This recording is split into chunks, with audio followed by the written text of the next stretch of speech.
வழி மாறுதல், வாழ்க்கையில் வழி மாறி போகிற அநேகர் இருக்கிறாங்க. வழி மாறுகிறது, வழி தவறுகிறது, இதெல்லாம் யதார்த்தமாக நடக்கக்கூடிய காரியங்கள். நம்மகிட்ட குறைவுகள் இருக்கலாம்.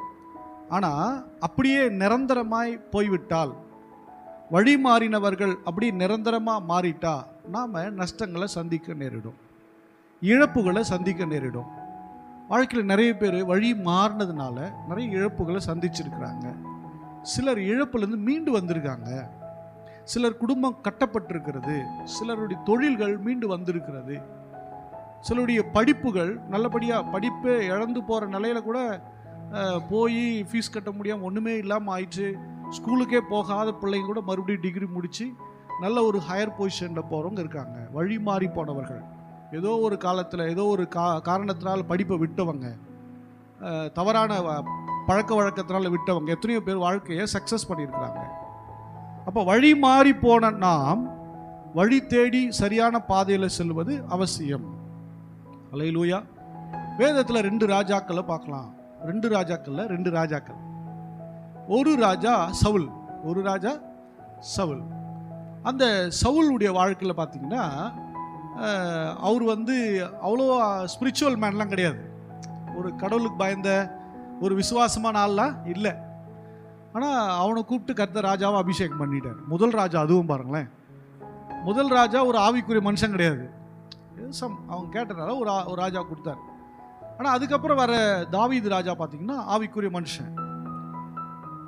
சவுல் ராஜா கழுதியை தேடி போனார். எதை தேடி போனார்? கழுதியை தேடி போனவனுக்கு ராஜா அபிஷேகம். ஆடுகள் பின்னாடி இருந்த தாவீதுக்கு ராஜாவின் அபிஷேகம். சவுல் நிறைய மிஸ்டேக் பண்ணார். ஆனால் ஒரு மிஸ்டேக்ல கூட அவர் தன்னை ரியலைஸ் பண்ணவே இல்லை. அவர் தன்னை என்ன பண்ணல? ரியலைஸ் பண்ணலை. அதுக்குண்டான சொல்யூஷன் தேடலை. தேவன் அவரை உட்காந்து சீட்டில் உட்காந்து 2 வருஷத்துக்கு தூக்கி போட்டார். கர்த்தருடைய சித்தம் இல்லாமல் யாருக்கிற 30 வருஷத்துக்கு மேலே சீட்டில் உட்காந்துருக்காரு. தாவீது மிஸ்டேக் பண்ணார். 2 மிஸ்டேக் பண்ணியிருக்கிறார். ஒன்று இச்சையில் விழுந்தார், இன்னொன்று கணக்கெடுப்பு, மக்கள் தொகை கணக்கெடுப்பில் தப்பு பண்ணியிருக்கார். அதனால பெரிய வாதை, 2 பெரிய மிஸ்டேக். அப்போது தாவீது அந்த மிஸ்டேக்கில் தன்னை திருத்தி கொள்ளும்படி தேவனிடத்தில் வந்தார். 2 பேரும் அரசாண்டாங்க. 40 வருஷம் கிட்டத்தட்ட 2 பேரும் அரசாண்டு இருக்காங்க. ஆனால் 2 பேருடைய ஆட்சியினுடைய முடிவு, சவுலுடைய ஆட்சியினுடைய முடிவு தோல்வி, விரக்தி, தற்கொலை, இப்படி போயிடுச்சு. ஆனால் தாவீதினுடைய ஆட்சியின் முடிவு புகழ்ச்சி, கனம், மகிமை, இப்படி முடிஞ்சுது. அல்லேலூயா. அப்போ 2 பேருடைய ஆளுகை என்ன? 2 பேருடைய வழிநடத்தல், 2 பேர் லைஃப்லையும் மிஸ்டேக் நடக்குது. ஒருவன் ஆவிக்குரியவன், ஒருவன் மாம்சத்துக்குரியவன்.